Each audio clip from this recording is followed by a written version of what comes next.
সংবাদ।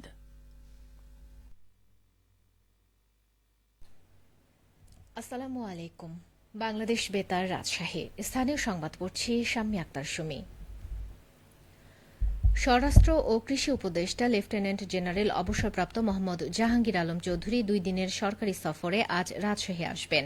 তিনি বাংলাদেশ বিমানযোগে বিকেল 5:15টায় রাজশাহী বিমানবন্দরে এসে পৌঁছবেন। স্বরাষ্ট্র উপদেষ্টা আজ রাজশাহী সারদায় বাংলাদেশ পুলিশ একাডেমিতে রাত্রি যাপন করবেন। আগামীকাল সকাল 9টায় বাংলাদেশ পুলিশ একাডেমিতে 40তম বিসিএস পুলিশ ব্যাচের প্রশিক্ষণ সমাপনী কুচকাওয়াজে অংশগ্রহণ করবেন।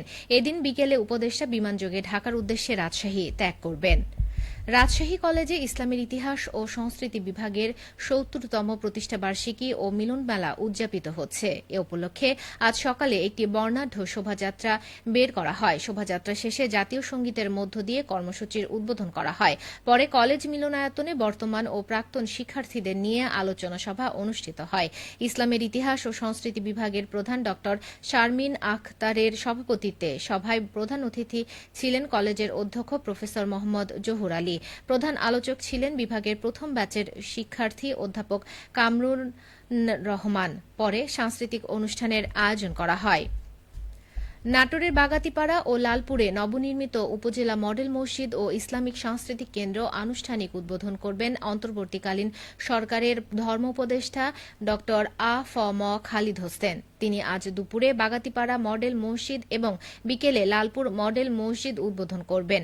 উপজেলা পর্যায়ে ইসলামী জ্ঞানের চর্চা ও গবেষণা কার্যক্রমের প্রসার ঘটাতে প্রতিটি জেলা ও উপজেলায় একটি করে 560টি মডেল মসজিদ ও ইসলামিক সাংস্কৃতিক কেন্দ্র স্থাপন শীর্ষক প্রকল্পের আওতায় এই 3তলা মডেল মসজিদ ও ইসলামিক সাংস্কৃতিক কেন্দ্র নির্মিত হয়েছে।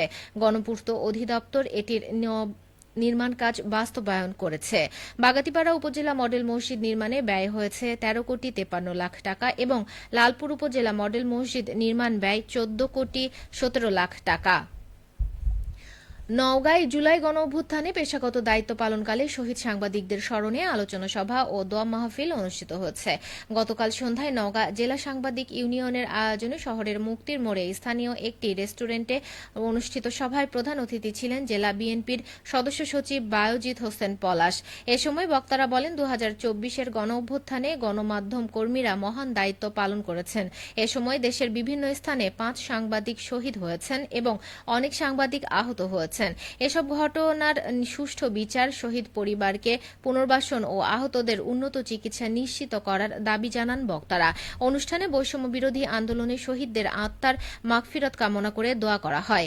জেলা সাংবাদিক ইউনিয়ন এর সভাপতি এস.এম. আজাদ হোসেন মুরাদের সভাপতিত্বে অনুষ্ঠানে সংগঠনের সাধারণ সম্পাদক আশরাফুল নয়ন, বীর মুক্তিযোদ্ধা সিরাজুল ইসলাম, নওগাঁ জেলা প্রেস ক্লাবের সাবেক সভাপতি কায়েস উদ্দিন, বৈষম্য বিরোধী ছাত্র আন্দোলনের সদস্য ফজলে রাব্বি, সুজন এর নওগাঁ জেলা শাখার সভাপতি মোফাজ্জল হোসেন বক্তব্য দেন।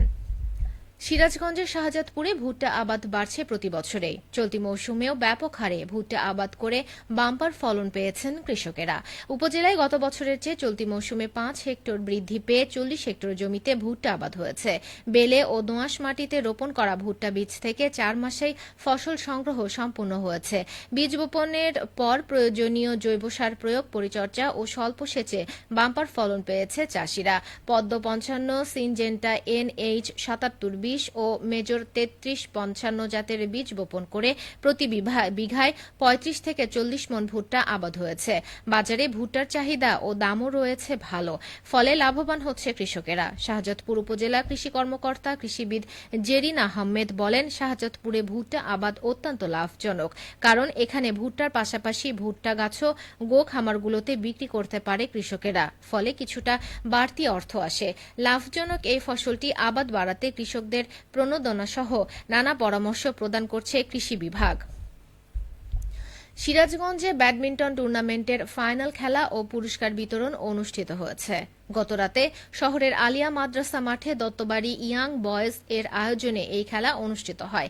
ফাইনাল খেলায় শুভ অ্যান্ড ব্রাদার্সের বিপক্ষে মাঠে নেমে রাব্বি অ্যান্ড ফ্রেন্ডস। খেলায় শুভ অ্যান্ড ব্রাদার্সকে 2-0 সেটে পরাজিত করে রাব্বি অ্যান্ড ফ্রেন্ডস বিজয়ী হয়। খেলা শেষে চ্যাম্পিয়ন ও রানার্স আপ দলের মাঝে পুরস্কার বিতরণ করেন সিরাজগঞ্জ জেলা বিএনপির সাংগঠনিক সম্পাদক মির্জা মোস্তফা জামান। এ সময় জেলা বিএনপি নেতা জিন্নাহ সরদার ও জেলা ছাত্রদলের যুগ্ম সাধারণ সম্পাদক তাইবুল আবুল হাসান উপস্থিত ছিলেন। সবশেষে আবহাওয়া। আজ দুপুর 2টায় রাজশাহীতে তাপমাত্রা ছিল 29.8 ডিগ্রি সেলসিয়াস। এ সময় বাতাসে আপেক্ষিক আর্দ্রতার পরিমাণ ছিল 48%। রাজশাহী ও পার্শ্ববর্তী এলাকায় আজ সূর্যাস্ত সন্ধে 6টা 3 মিনিটে। সংবাদ শেষ হলো। আমাদের পরবর্তী সংবাদ বিকেল 4টা 5 মিনিটে।